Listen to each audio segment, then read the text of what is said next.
கண்ணுக்கு தெரியாத சட்டங்கள், குடும்ப கலாச்சார சடங்குகள், இதெல்லாமே உங்களை ஒரு எல்லைக்கோட்டுக்குள் வைக்கிறது மட்டும் இல்லாமல் நீங்கள் சம்பாதிச்ச பணத்தை சடங்குங்கிற பேரில் செலவு செய்யறதுக்கு காரணமாக இருக்குது. ஆகவே உங்களை இயக்கும் கண்ணுக்கு தெரியாத சட்டங்கள், சடங்குகளிலிருந்து நீங்கள் விழிப்புணர்வு பண்ண வேண்டும். விழிப்புணர்வாகி உங்களுடைய உழைப்பை முழுமையாக நீங்கள் பயன்படுத்த வேண்டும். பிறருக்கு உதவுவது என்பது வேறு, உதவி என்ற பெயரில் பெருமையை தேடுவது என்பது வேறு. ஆகவே உழைப்பை நீங்கள் பயன்படுத்துங்கள், உழைப்பை நீங்கள் சேமித்து வையுங்கள் பண வடிவில் என்பதற்கான விழிப்புணர்வு வீடியோ தான் எங்களுடைய MSK லைஃப் பில்டிங் ஃபவுண்டேஷனுடைய இந்த உளவியல் சேனலில் சிறப்பு பதிவாக உள்ளது.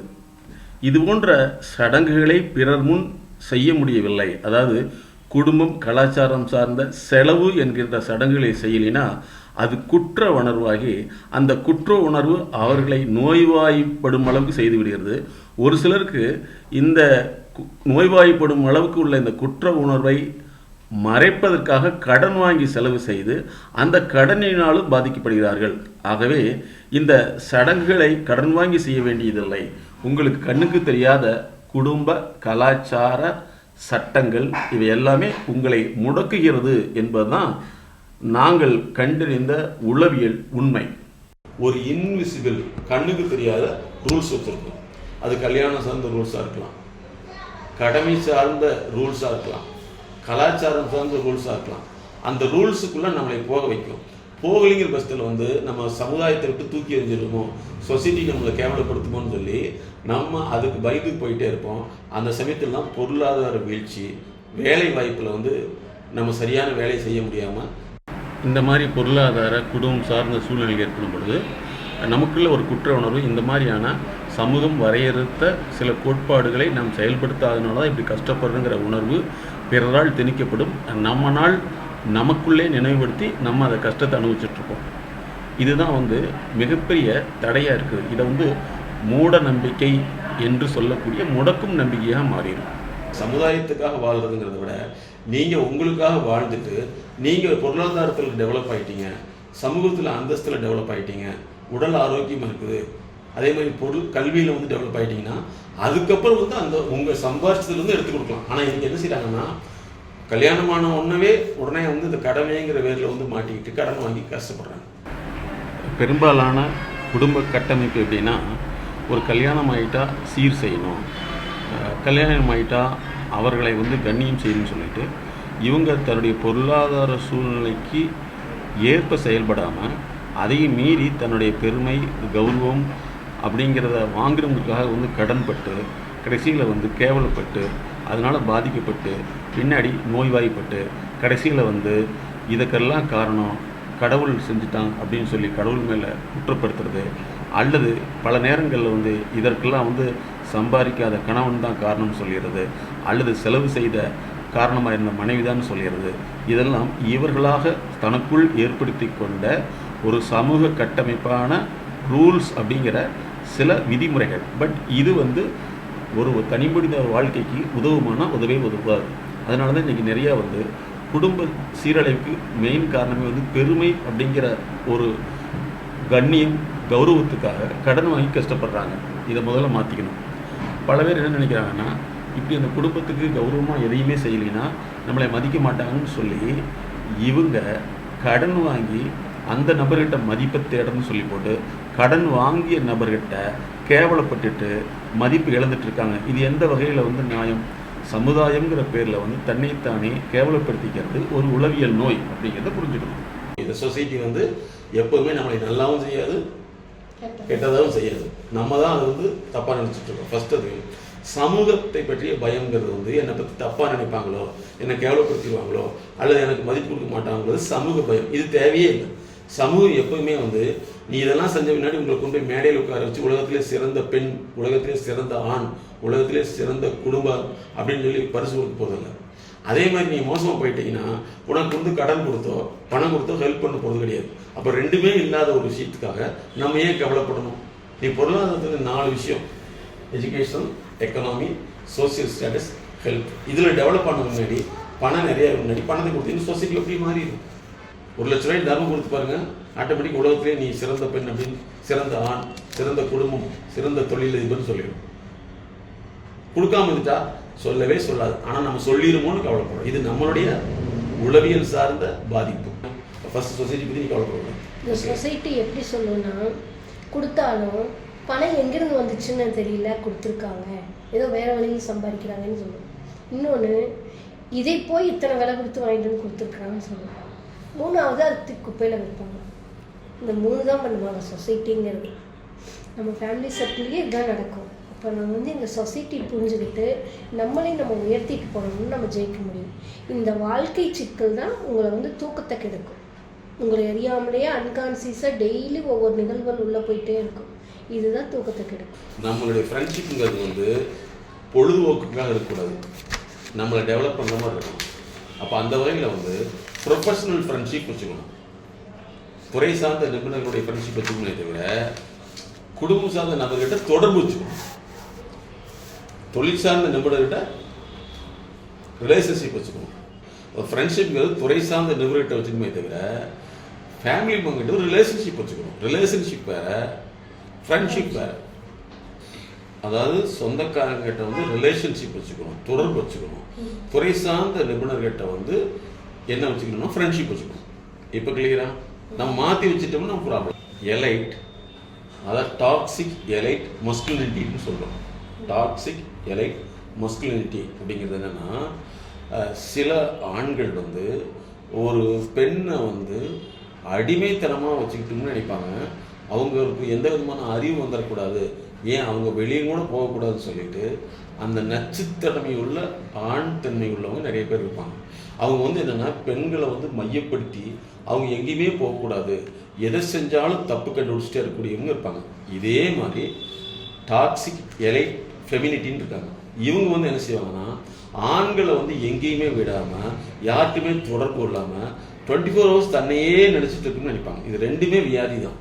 ஒரு பெண்ணோ ஆணோ சமூக தொடர்பை காரணம் இல்லாமல் கட் பண்ணுறாங்கன்னா அவங்களுக்கு ஒரு இந்த குடும்பத்தில் உள்ளவங்க வெளியில் போனால் அவங்க தப்பாக போயிடுவாங்களோன்னு சொல்லி இவங்களுடைய தப்பான எண்ணத்தை அவங்க மேலே திணிக்கிறாங்கன்னு அர்த்தம்.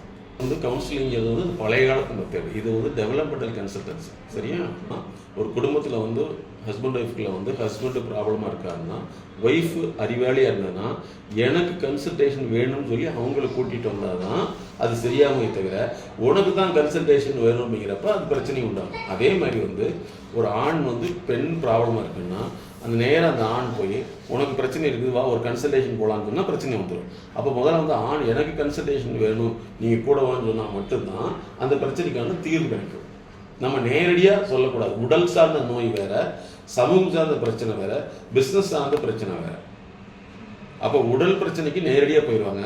ஆனால் வாழ்க்கை பிரச்சனைக்கு அதில் யார் இன்டெலிஜென்ட், ஹஸ்பண்ட் ஒய்ஃப்குள்ள யார் இன்டெலிஜென்ட்டோ அவங்க டேக் கேர் எடுத்து எனக்கு வேணும்னு சொல்லி இவங்களுக்கு இன்னொருத்தர் கூட்டிகிட்டு வந்தால் மட்டும்தான் அதில் சக்ஸஸ் ஆகும்.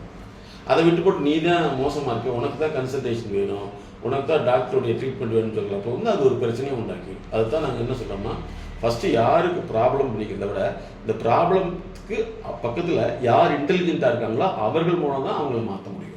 உனக்கு தூக்கமின்மைக்கு காரணம் குழந்தைகள் சார்ந்த பிரச்சனை, குடும்பம் சார்ந்த பிரச்சனை, சமூகம் சார்ந்த பிரச்சனை. இந்த 3 விஷயத்தை எப்படி பார்க்கணும்னு தெரிஞ்சுக்கிட்டியா? எப்படி பார்க்கணும்? ஃபஸ்ட்டு ஒன்று சொல்லு. அவங்கள ஐடியாவும் கேட்கக்கூடாது, ஐடியாவும் சொல்லக்கூடாது.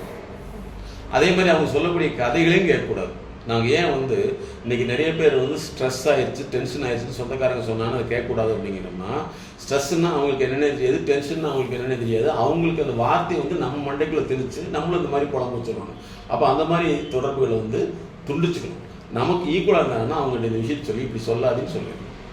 அதே மாதிரி யாராவது சொல்லக்கூடிய குடும்ப பிரச்சனைகள்னு சொல்லாச்சுன்னா, இல்லைங்க இது எங்கிட்ட சொல்கிறத விட அந்த டிபார்ட்மெண்ட் சார்ந்த டாக்டர்கிட்ட நீங்கள் போய் கன்சல்டேஷன் எடுத்துட்டீங்கன்னா உங்களுக்கு தீர்வு கிடைக்கும். எங்கிட்ட சொன்னீங்கன்னா அந்த பிரச்சனை உங்களுக்குள்ள ஏது இருக்குன்னு நம்ம சொல்லி அது விளைவு. உங்களுக்கு தெரிஞ்ச அறிவு வச்சு தான் பொருளாதாரத்தை பார்க்குறோம், இந்த உலகத்தை பார்க்குறதுக்கு உங்களுடைய அறிவு வச்சு தான் பண்ணுறோம். ஆனால் எலன் மஸ்க் என்ன செய்கிறாருன்னா, அவர் ஸ்பேஸ்ன்னு சொல்லி விண்வெளிக்கு ராக்கெட் விடுறாரு. கிட்டத்தட்ட 100 முறை ராக்கெட் விட்டார். அவர் அந்த துறை சார்ந்த நிபுணர்களை வைத்து கொண்டு தான் அந்த ராக்கெட்டை விடுறாரே தவிர அவர் சொந்தமாக செய்கிறது இல்லை. அப்போ அறிவாளிகள் எப்பவுமே வந்து ஸ்பெஷலிஸ்ட்டை வச்சுக்குவாங்க, முட்டாள் எப்பவுமே தன்னை அறிவாளியாக நினச்சிக்குவாங்க. அது பொருளாதார வளர்ச்சிக்கும் கூட அப்படித்தான். எதை பற்றி கவலைப்படக்கூடாதுங்கிறத விட எது கவலையாக இருக்குதோ அதை நீக்கிறதுக்கு உண்டான வழிகாட்டல் எடுத்துக்கணும். நம்மளே மாற்றிக்கணும். எப்படி நீங்களே மாற்றிக்க, டாக்டர்கிட்ட போகாமல் எப்படி மாற்றிக்குவேன்? மறுபடியும் இப்படி தான் நம்ம முடைக்குவோம். நம்மளே நம்மளை மாற்றிக்கணும்னா எப்படி மாற்றிக்குவோம்? முடியாது. நீ டாக்டர்கிட்ட போய் தான் மாட்டோம். நீ வீடு வெட்டிக்குவீங்களா? நீங்களே முடி வெட்டிக்குவீங்களா? அப்போ அதுக்கு ஸ்பெஷலிஸ்ட் இருக்காங்கல்ல. அப்போ அந்த ஸ்பெஷலிஸ்ட்டை போய் தான் நம்மளை டெவலப் பண்ணிக்கணுங்கிறது தான் இன்றைய அறிவு. எதுவுமே வேணாம் நானே வச்சுக்கொண்டுன்னா அதுதான் வந்து அறிவு குறைபாடு. ஏன்னா நீங்கள் மருந்து கடைக்கு போய் மருத்துவர் சொல்கிற மாதிரி தான் மருந்து வாங்க முடியும். நானே மருந்து வாங்கி வந்தோன்னா என்ன அர்த்தம்? அது தவறாக தான் இருக்கும். அதே மாதிரி தான் வாழ்க்கை சார்ந்த வழிகாட்டலாம். எந்த பிரச்சனைக்கோ அதுக்கு தீர்வு ஸ்பெஷலிஸ்ட்டை போய் எடுத்துக்கணுமே தவிர நம்மளே இதுதான் சொல்லி முடிவு பண்ணிட்டு உட்கார்றதுனால தான் இவ்வளோ பிரச்சனைகள், இவ்வளோ வளர்ச்சி இல்லாமல் இருக்கிறோம். ஒரு குடும்ப சூழ்நிலை இருக்கிறப்போ வந்து சிலர் வந்து அவங்களுடைய நெகட்டிவ் நம்மகிட்ட சொல்லிகிட்டே இருப்பாங்க. அவங்க வந்து நமக்கு ஈக்குவல் ரேஞ்சாக இருந்துச்சுன்னா அவங்கள இந்த மாதிரி நீங்கள் எங்கிட்ட சொல்கிறதுனால எந்த பிரயோஜனம் இல்லை, நீங்கள் உங்கள் பிரச்சனைக்கான தீர்வை வந்து ஸ்பெஷலிஸ்ட்டை போய் தேர்வு சொல்லி நம்ம கட் பண்ணி விட்டுறணும். நமக்கு ஏஜுக்கு மீறினவங்களாக இருந்துச்சுன்னா மேக்ஸிமம் நம்ம கட் ஆகிக்கணும். ஒருத்தர் வந்து தவறான விஷயங்களை சொல்லிக்கிட்டே இருக்காங்க, அடிக்கடி குழம்பிக்கிட்டே இருக்காங்கன்னா அது நம்ம கேட்க கேட்க என்ன ஆயிரும்னா அதுவே நமக்கு அவங்க சொல்கிற விஷயம் மாதிரியே நமக்கு விஷயம் நடக்க ஆரம்பிச்சிடும். குடும்ப சூழ்நிலையில், வேலைக்கு போகிற இடத்துல சில டாக்ஸிக் பர்சனாலிட்டின்னு சொல்லுவாங்க.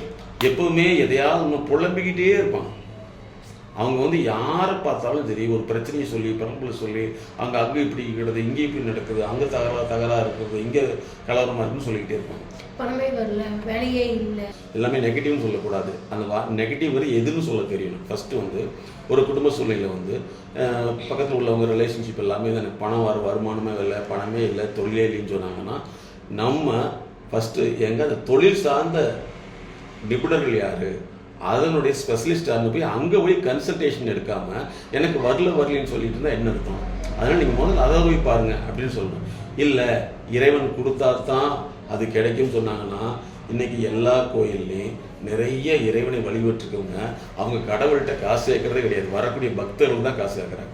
அப்போ வந்து இது உங்களுடைய தவறான அபிப்பிராயம் சொல்லி அவங்களுக்கு சொல்லணும். இவங்கெல்லாம் சொன்னால் தப்பாக நினச்சிக்குவாங்க அப்படின்னு சொன்னோம்னா அவங்க சொல்லக்கூடிய குப்பையை நம்ம ஏற்றுக்கிட்டே உட்காந்துக்க வேண்டியதுதான். அவங்க புலம்புறான்னு சொல்லி நம்ம புலம்பக்கூடாது. ஏன்னா நீ புலம்புறதுங்கிறதே ஒரு பிரச்சனையாக மாறிடும், அவங்க புலம்பலும் பிரச்சனையாக, ரெண்டு புலம்புல ஒன்று சேர்ந்து என்ன ஆகும், நம்மளுடைய வளர்ச்சியை தடுத்துரும். அதனால் வந்து குப்பை உங்கள் மேலே தலையில் கொட்டிகிட்டே இருந்தால் நான் தடுக்கணுமா வேண்டாமா? உங்கள் மனசுல இருந்து குப்பையை கொட்டிகிட்டே இருந்தால் தடுக்கணுமா வேண்டாமா? இல்லை எங்கிட்ட ஏற்கனவே குப்பை இருக்குன்னு காமிச்சிட்டு இருக்கணுமா? வேண்டியதே இல்லை. அப்போ என்னென்னா குப்பை கொட்டக்கூடிய மனிதர்கள்ட்ட நம்ம விலகி இருக்கணும். அந்த மனிதர்கள்ட்ட குப்பை கொட்டாதீங்க, இங்கேலாம் கொட்டாதீங்க, கொட்டக்கூடிய இடம்னு ஒன்று இருக்குது, அங்கே போய் கொட்டிட்டீங்கன்னு சொல்லி அவங்கள தவிர்த்துட்டு அவங்களுக்கு இந்த மாதிரி செய்யுன்னு சொல்லிவிட்டு நம்ம விளைவிக்கணும். இல்லைன்னா எதிர்மறையாக பிரச்சனையை சொல்லி கேட்டு நமக்கு அதே பிரச்சனையை கவலையாக மாறிடும். இப்போ வேலை இல்லைன்னு புலம்புறாங்க, பணம் இல்லைன்னு புலம்புறாங்க, நகைக்கடையில் கூட்டம் இல்லையா, துணிக்கடையில் கூட்டம் இல்லையா, ஹோட்டல் கடையில் கூட்டம் இல்லையா, ஒரு நிமிஷத்துக்கு 250 பிரியாணிலேருந்து 1000 பிரியாணி வரைக்கும் சேல் ஆகுது, அங்கே கூட்டம் இல்லையா? அப்போது வேலை செய்யறதுல மனுஷனுக்கு பிரச்சனையா இல்லை வேலை இல்லையா?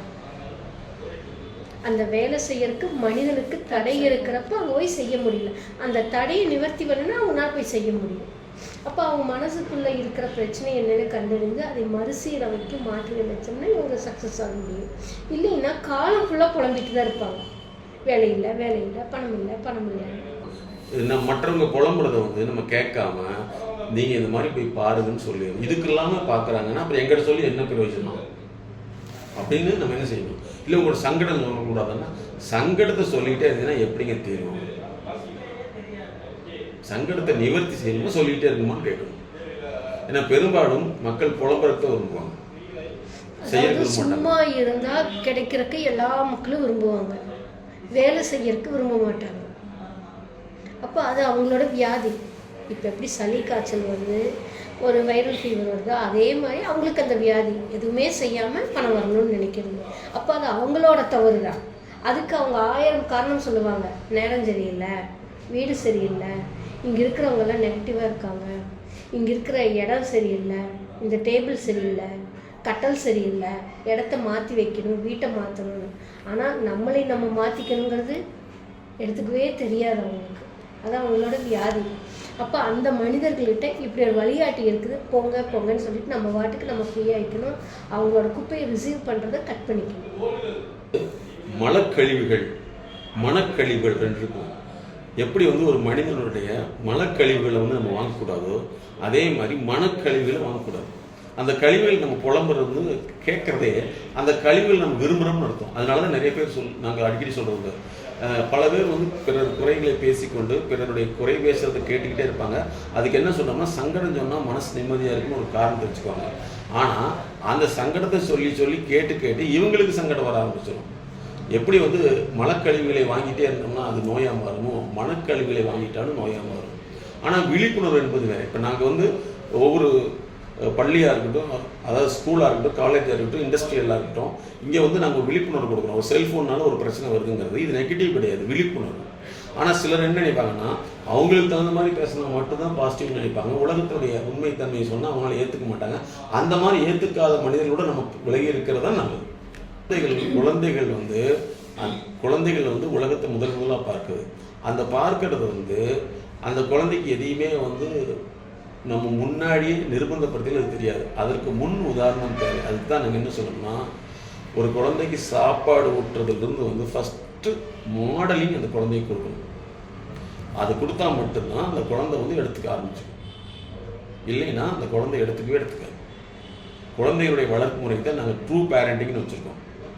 அதே மாதிரி குழந்தைகளுடைய நோய் பிரச்சனை இருந்துச்சுன்னா தெரப்பியூட்டிக் பேரண்டிங்னு வச்சுருக்கோம். அதே மாதிரி குழந்தைகள் டிஜிட்டல் மொபைல் அதிகமாக அது விளையாடுதுன்னா அதுக்கு டிஜிட்டல் பேரண்டிங்னு வச்சுருக்கோம். அதே மாதிரி சில குழந்தைகள் பார்த்திங்கன்னா ஒரு மிகப்பெரிய தொழிலதிபர் வீட்டில் வளரும். அந்த தொழிலதிபர் வீட்டுடைய வளரக்கூடிய குழந்தைகள் அவங்கள கார்பரேட் பேரண்டிங்னு வச்சுருக்கோம். குழந்தை பிறந்ததுலேருந்து ஃபஸ்ட்டு 3 இயர்ஸ்க்கு பாசிட்டிவ் பேரண்டிங், 3 இயர்ஸ்க்கு அப்புறம் 6 வயசுக்கு வரைக்கும் ஸ்மார்ட் பேரண்டிங்னு சொல்லுவோம். இப்படி பேரண்டிங்கில் நிறைய வகைகள் வச்சுருக்கோம். அப்போ அதுக்கு தகுந்த மாதிரி குழந்தைகள் வளர்ப்பு முறையை கன்சல்டேஷன் எடுத்துன்னு தவிர சொந்தக்காரங்க சொல்கிறாங்க, அவங்க சொல்கிறாங்க, பழைய காலத்து டெக்னாலஜி பழைய காலத்து மெத்தடில் குழந்தைகளை வளர்த்தக்கூடாது. அவங்க தப்பாக நினச்சாலும் நமக்கு லாஸ் கிடைக்காது, ரைட்டாக நினச்சாலும் நமக்கு காசு கிடையாது, இல்லையா? அப்படித்தானே? பிறகு தப்பாக நினச்சாலும் நமக்கு லாஸ் ஆயிடும், அல்லது ரைட்டாக நினச்சாலும் காசு வரும். ரெண்டுமே தப்பு தானே. இப்போ நாங்கள் கண்டுபிடிச்சிட்டோம், உன்னுடைய தூக்கத்துக்கு பிரச்சனை என்னன்னு கண்டுபிடிச்சிட்டோம், சரியா? இப்போ இந்த பிரச்சனையை கண்டுபிடிச்ச பின்னாடி அந்த நினைவுகள் வர்றப்ப அந்த நினைவுக்கு மறுபடியும் நான் கன்சல்டேஷன் எடுக்கணும்னு சொல்லிட்டு மனசுல முடிவு பண்ணிட்டோம்னா, எப்போ பசிக்குதோ வயிறு கேட்கும், அப்போ சாப்பிட்டா நோய் வராது. நினச்சப்பெல்லாம் சாப்பிட்டுட்டு இருந்தா பெரும்பாலும் பாருங்க தீனி தான் அதிகமாக சாப்பிடுவாங்க, உணவு எடுத்துக்க மாட்டாங்க. அவங்களுக்கு பெருநோய்கள் அதிகமாக இருக்கும். பெருந்தீனி சாப்பிட்றவங்களுக்கு பெருநோய்கள் இருக்குன்னு சொல்லுவாங்க. அந்த மாதிரி பசித்த பின் புசின்னு சொல்லுவாங்க. பசி ஆனதுக்கப்புறம் சாப்பிட்டா எதுவுமே வராது. காலையில் சாப்பிட்றோம், சாயந்தரம் வரைக்கும் பசிக்கலையே விட்டுறணும்.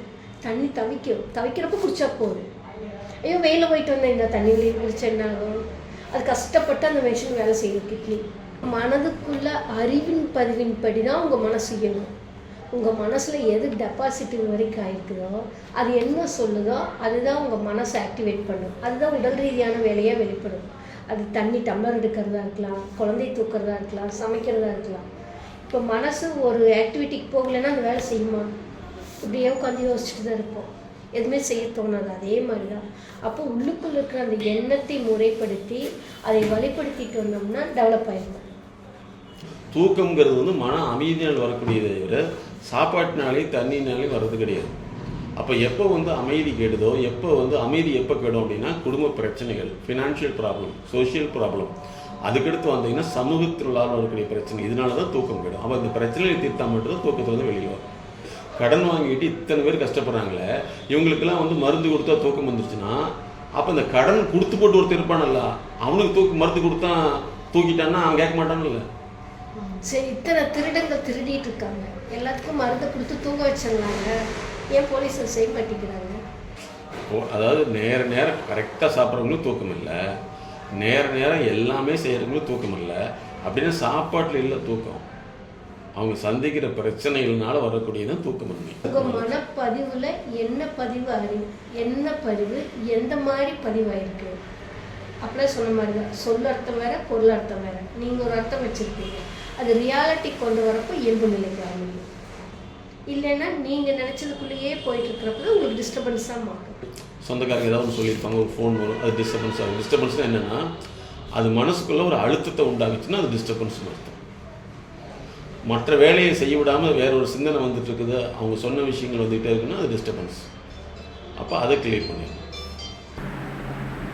இந்த ஆன்லைன் கான்ஃபரன்ஸில் வந்து தூக்கமின்மை அப்படிங்கிற ஒரு அமைதியின்மைக்கு உடல் சார்ந்த பிரச்சனைகள் காரணம் அல்ல. வாழ்வியல் சார்ந்த, சமூகம் சார்ந்த, குழந்தைகள் சார்ந்த, பொருளாதாரம் சார்ந்த பல்வேறு பிரச்சனைகளுடைய கூட்டு தொகுப்பு தான் அது சிந்தனையாகவும் எண்ணமாகவும் ஏற்பட்டு அது மனதை முழுமையாக அழுத்தத்துக்கு உள்ளாக்கி தூக்க நிலையை இழக்க வைத்து விடுகிறது. ஸோ இதற்கான உளவியல் பகுப்பாய்வு பற்றிய விழிப்புணர்வு இது. ஸோ இது போன்ற பிரச்சனைகள் இருக்கும் பொழுது உடல்நலத்தை பாதிப்பை அதிகப்படுத்தி தூக்கமின்மை உருவாக்கிவிடும். அப்போ தனிப்பட்ட ஒவ்வொரு மனிதனுடைய தூக்கமின்மைக்கான உளவியல் பகுப்பாய்வின் மூலம்தான் கண்டறிய முடியுங்களுக்கான விழிப்புணர்வு தான் இந்த நிகழ்வு. நாங்கள் சொன்னது எல்லாமே வந்து நீங்கள் கேட்ட கேள்விக்கு பதில் தானே தவிர இது உங்களுக்கு ட்ரீட்மெண்ட் அல்ல என்பதை